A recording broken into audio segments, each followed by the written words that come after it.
우리는 사람이 어떻게 하나님 앞에서 바르다, 옳다, 의롭다라고 이렇게 인정함을 받는지, 하나님 앞에서 우리가 어떻게 의로운 존재가 되는지에 대하여서 살펴보았습니다. 사람은 자신의 행위로가 아니라 하나님이 주신 믿음으로 의롭게 되어집니다. 그리고 사람은 율법이 아니라 하나님이 주신 예수를 통하여서만 의로워진다라고 말씀하고 있습니다. 그래서 한마디로 정의하면 사람은 은혜로 의로워진다라는 거죠.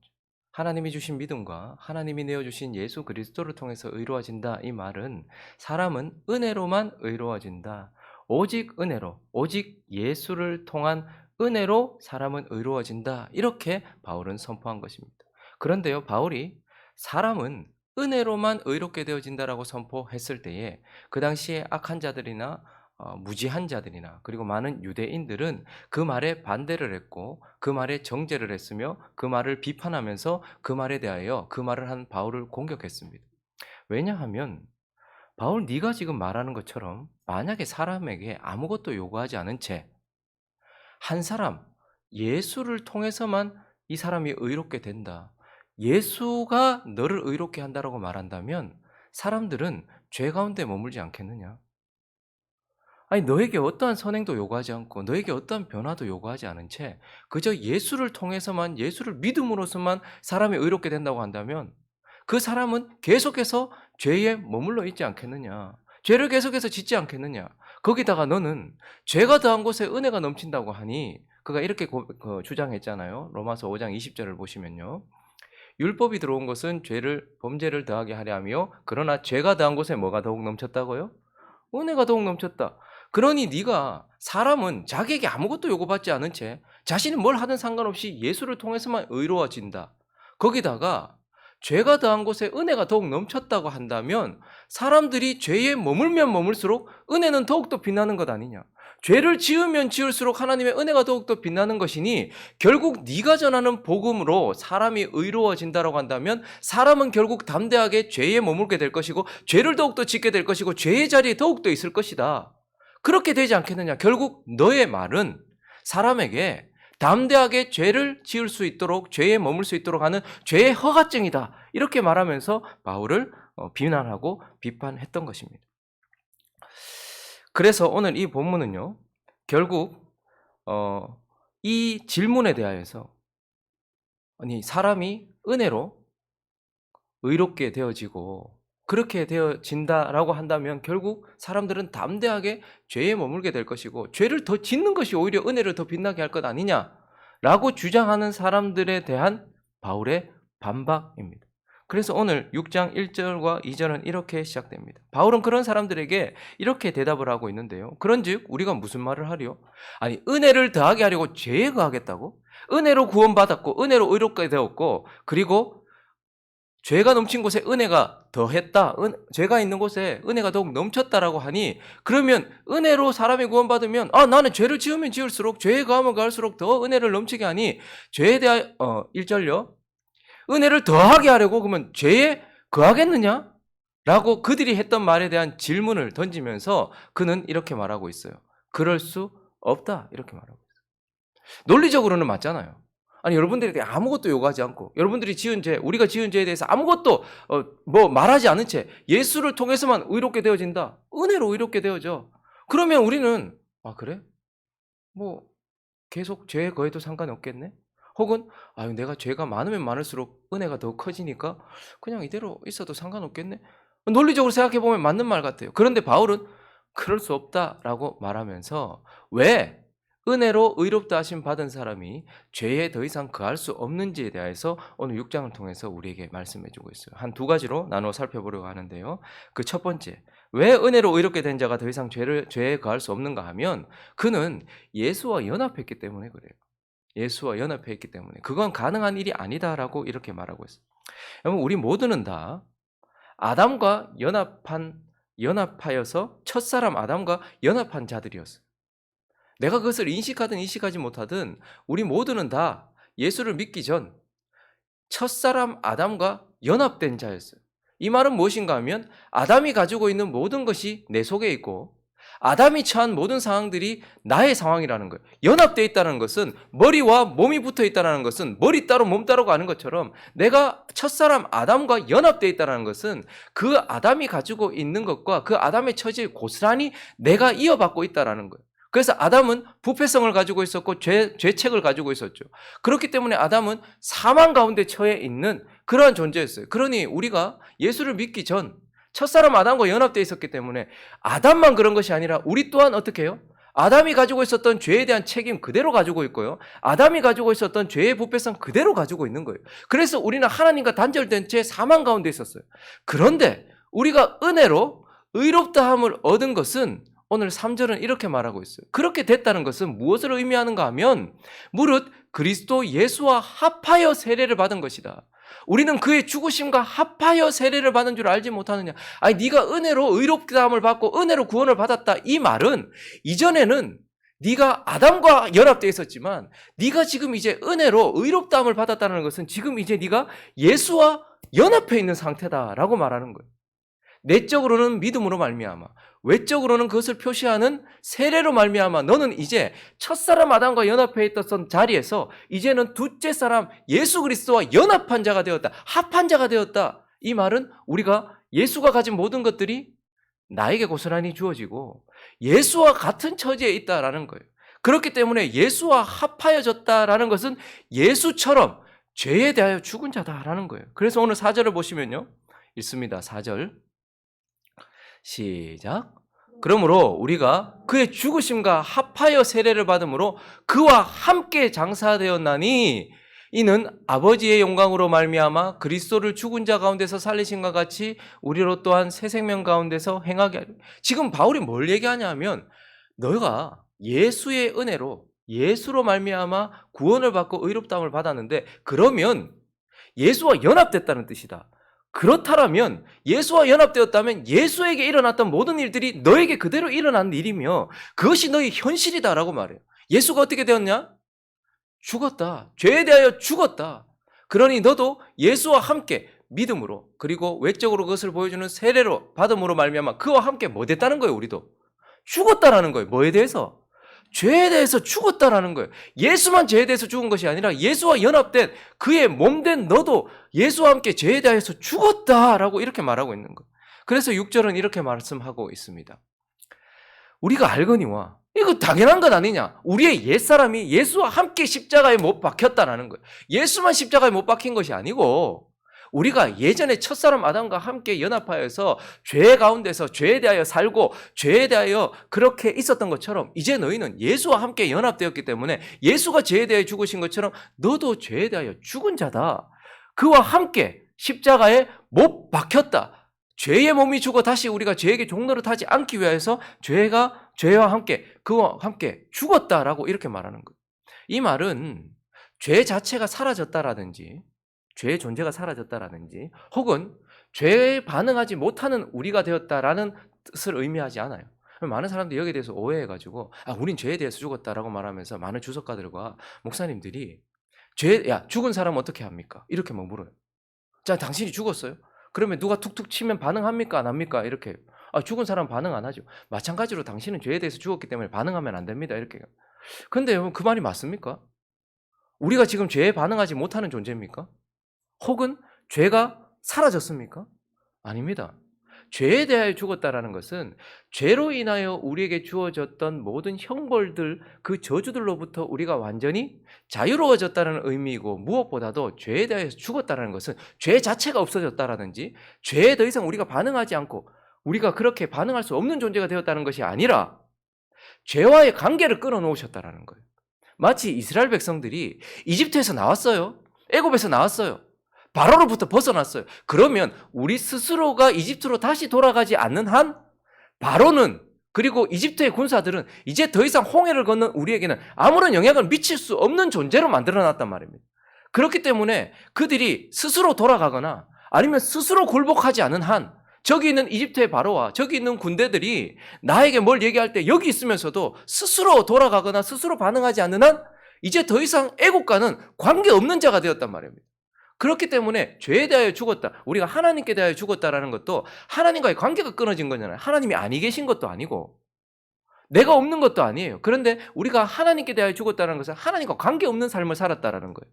그런데 지금 바울이 예수 그리스도의 십자가로 말미암아서 너희도 예수와 함께 죄에 대하여 죽었다라는 것은 이스라엘 백성들이 이집트에서 나오고 홍해를 건너므로써 이제 더 이상 그들과 아무 관계가 없는 자가 되었던 것처럼 우리 또한 이제 죄가 더 이상 우리를 질질 끌고 다닐 수 있는 상태가 아니며 우리가 이제 더 이상 죄와 아무런 관계를 가지지 않아도 되는 그런 상태에 있다는 말이에요. 죄에 대해서 죽었다. 이제 난 죄와 아무 상관이 없어졌다.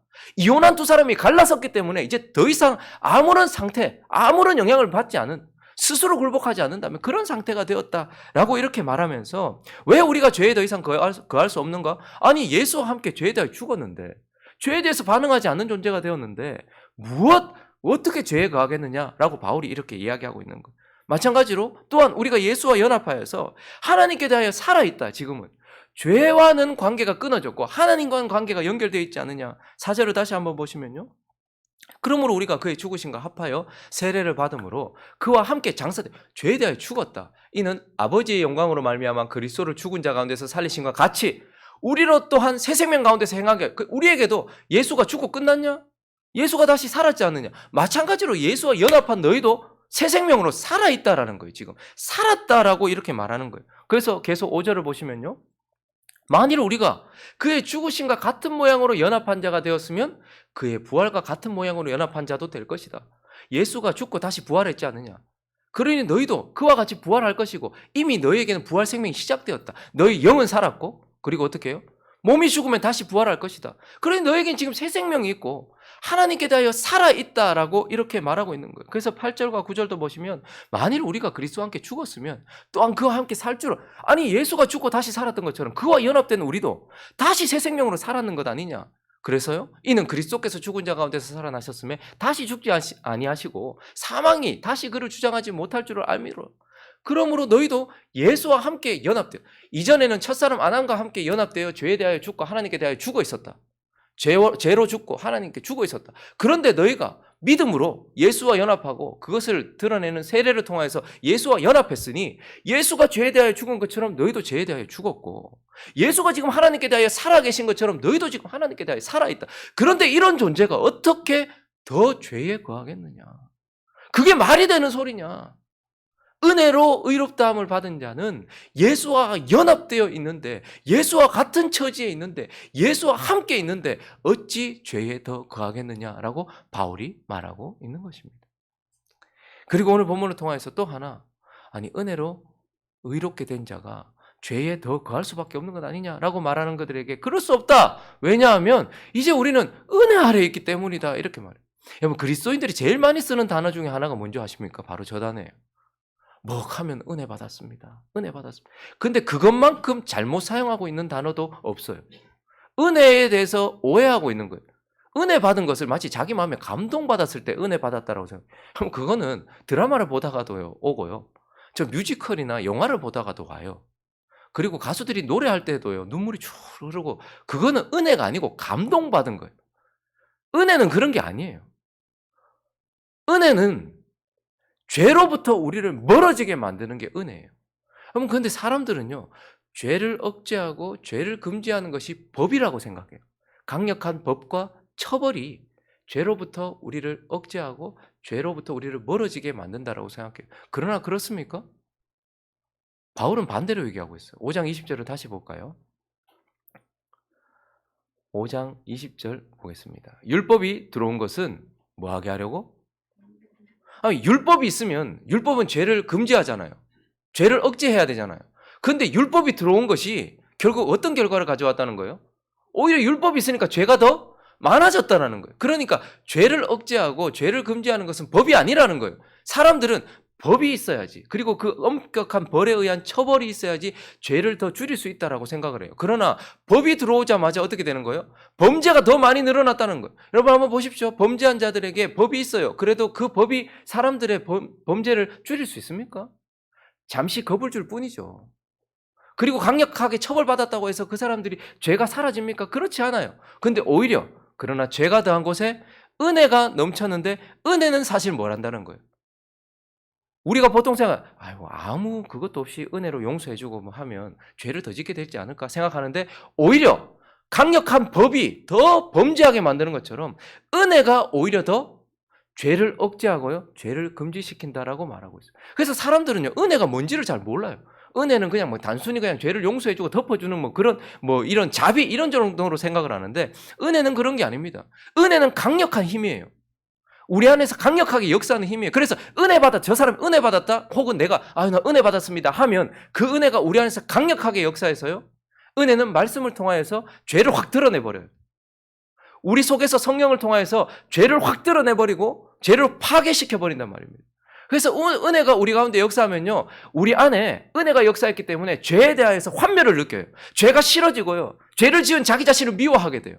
그래서 은혜 받았습니다 라고 말하면 그 속에서 은혜가 역사해서요, 죄를 더 억제하게 만들고 죄를 더 싫어하게 만들고 죄를 더 미워하게 만들고 죄와 더 멀어지게 만들고, 결국 그 사람이 거기서부터 벗어나게 만들고 더 멀어지게 만드는 게 은혜라는 말입니다. 근데 사람들은 은혜를 한 번도 받아본 적도 없고, 이 유대인들이나 그 당시에 무식하고 의롭지 못한 자들, 자기 자신을 통하여서 의롭게 되려고 했던 그런 유대인들은 은혜가 뭔지를 모르다 보니까 그냥 덮어놓고 이렇게 묻어주는 거라고 생각을 해놓으니까, 야, 은혜로 사람을 구원시키면, 은혜로 사람 의롭다고 하면 그 사람 계속 죄짓게 되지 않겠냐, 계속 죄에 머무르지 않겠냐, 이렇게 생각을 한 거예요. 그러나 여러분, 은혜를 받으면요, 죄가 싫어져요.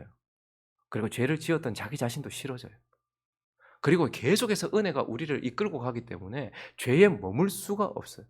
법 아래 통치를 받고 있으면요, 계속해서 죄를 더 지어요. 이거 이러면 안 되는 줄 알면서 자꾸 죄를 지어요. 법 아래 있으면.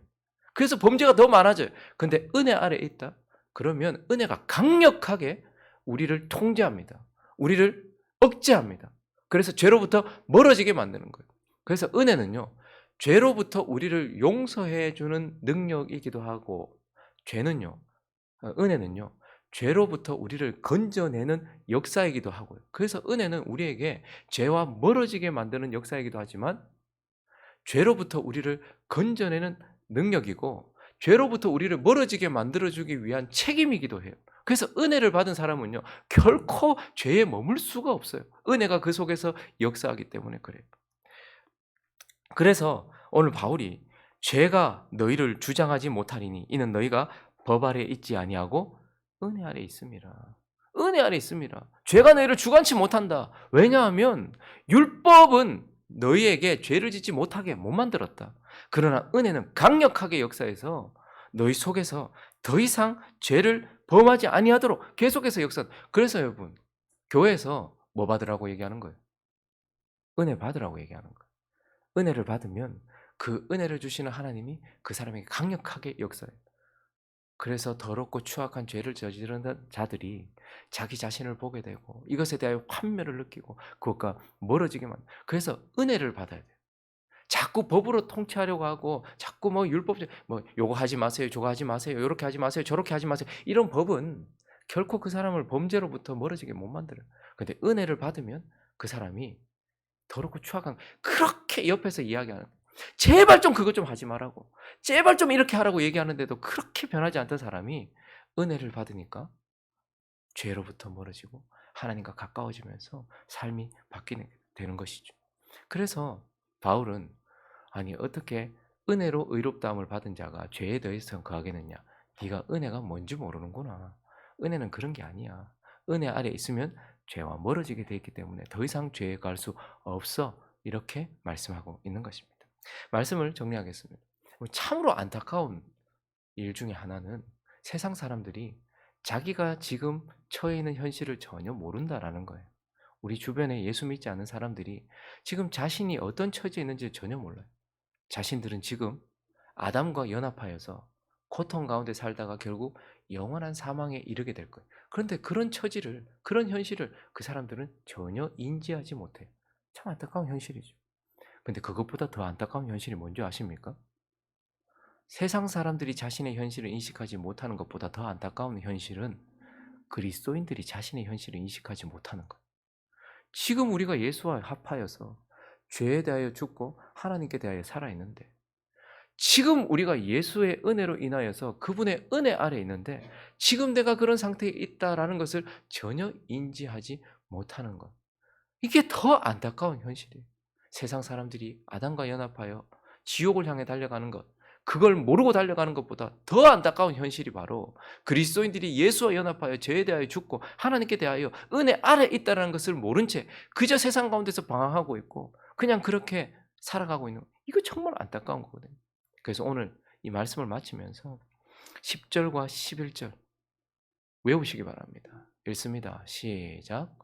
그가 죽으심은 죄에 대하여 단번에 죽으심이요 그가 살아계심은 하나님께 대하여 살아계심이니 이와 같이 너희도 너희 자신을 죄에 대하여는 죽은 자요 그리스도 예수 안에서 하나님께 대하여는 살아있는 자로 여길지어다. 이와 같이 너희도 너희 자신을 예수와 같이 죄에 대하여는 죽은 자요 그리스도 예수 안에서 하나님께 대하여 살아있는 자로 여길지어다. 알고 믿으라는 말이에요. 도대체 뭘 믿냐? 그리스도인들 맨날 믿는다는데 뭘 믿냐? 잘 될 줄 믿습니다. 병 고쳐질 줄 믿습니다.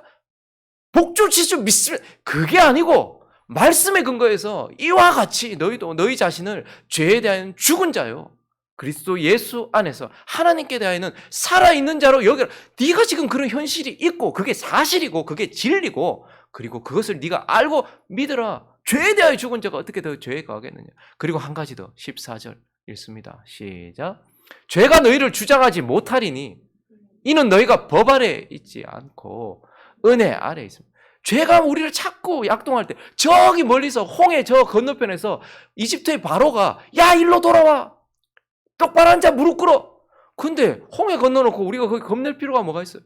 죄가 우리 속에서 계속 약동하려고 할 때 우리는 죄에 대해 죽은 자란 말이에요. 아무 상관없다. 더 이상 그 죄 아래 있지 않아요. 그의 통치를 받을 필요가 없어요. 은혜 아래 있단 말입니다. 그러니까 육신이 약합니다. 우리는 이제 더 이상 뭐 힘이 자꾸 죄가 나를 공격합니다. 그렇게 하지 말고 죄 아래 있지 않다. 당당하게 남자처럼 장부답게 일어나서 그리스도인들은 모두 그리스도의 신부고 그리고 모두 다 그리스도의 장수잖아요. 일어나서 싸우라는 말이에요. 나는 은혜 아래 있다. 질질 끌려다니면서 뭐 어쩔 수 없었습니다. 죄가 너무 강력해가지고 우리 뭐 육신은 약하고 그런 말 하지 마라.